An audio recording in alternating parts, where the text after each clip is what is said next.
Hey everyone, and welcome to another Resonant Blade Devlog episode. And just in case you're new here, this video series is about my solo indie dev project, Resonant Blade, a 2D sci-fi action-adventure game inspired by Zelda and Hyper Light Drifter, where you play as Atlas and fight off waves of dark synths with the sonic power of the Resonant Blade. In the last episode, we went over a lot of the player abilities like the spin attack and the time stretch ability. And so if you haven't seen that, I really recommend checking it out after this one. Alright, let's get on with the updates.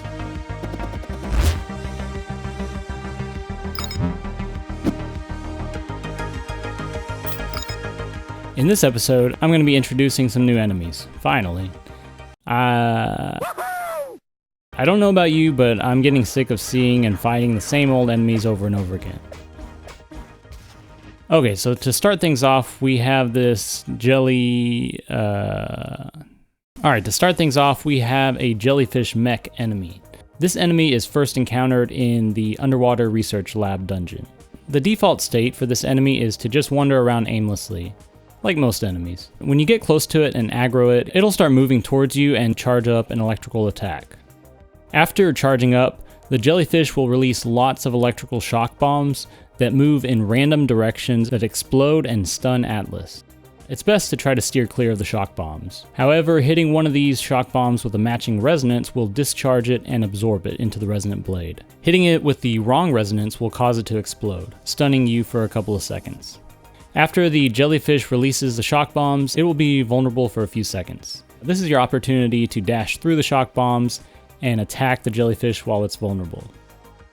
Trying to hit the jellyfish while it's charging up is not going to do any damage to it though. Also, if you run into the Jellyfish Mech while it's charging, it will knock you back and stun Atlas for a short time.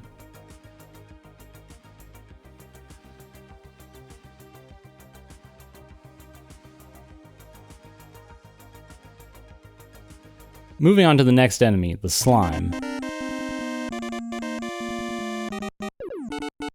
This enemy can be found in sewers and other underground areas. The Slime has a dark synth AI core that is protected by the gelatinous slime-like outer layer.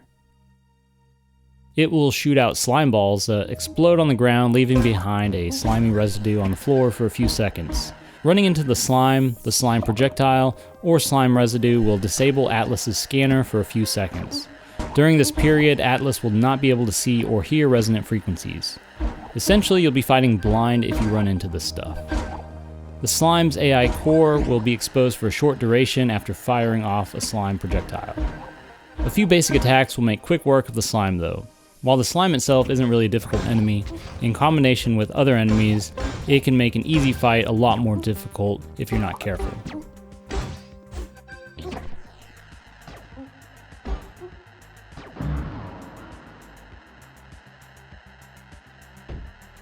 Next up, we have the Golem. The Golem is a stone construct that happens to also be powered by a dark synth AI core, exactly like the slimes. Golems can mainly be found in the mountains of Aeolia. When you come across one, they will appear as inanimate rocks and boulders until you get close enough, causing them to spring to life and attack. I designed the Golems to have two different attacks. One is a boulder projectile that they hold above their head and throw at you.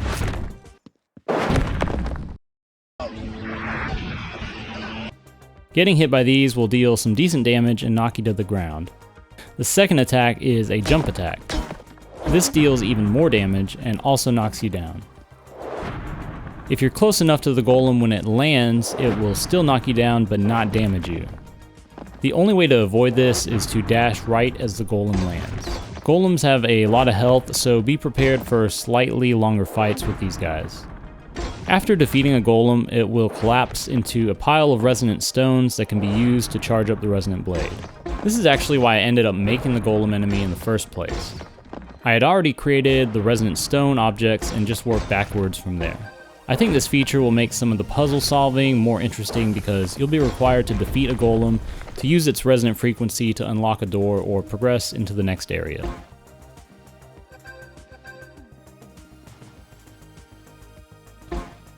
Alright, moving on to one of the deadliest enemies, the Assassin. Assassins are a more advanced dark synth AI capable of deadly stealth attacks. They will disappear and move randomly around the player. You can still track them with the scanner. You won't be able to see their resonant frequency color, but you will be able to see the echoes that they produce in the air. You'll also still be able to hear their resonant frequency. The assassins have a chance of randomly shifting their frequency after being hit, just like sword fighters do. This means that you'll have to wait until they appear so you can figure out which color to use against them, or you can listen closely and match the frequency that way. You'll also be able to hit them while they're invisible. As soon as the assassins decloak, they'll dash through Atlas, doing 2 quick attacks with their daggers.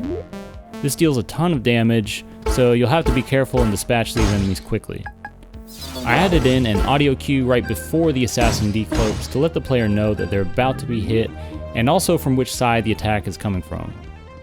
If you attack the assassin during that brief period before they decloak, you'll end up canceling and interrupting the assassin's attack altogether, knocking them out of stealth. You can also evade the attacks by dashing if you time it just right. If the timing is a little off, you can still get hit by one of the 2 attacks.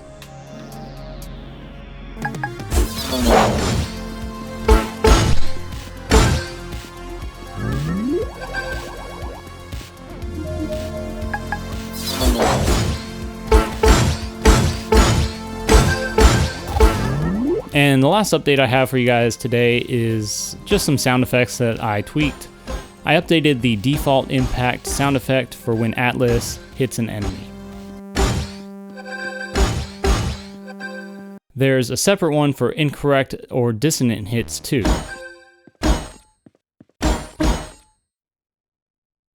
Some enemies are going to have more unique sound effects, like the rock golem and the slime.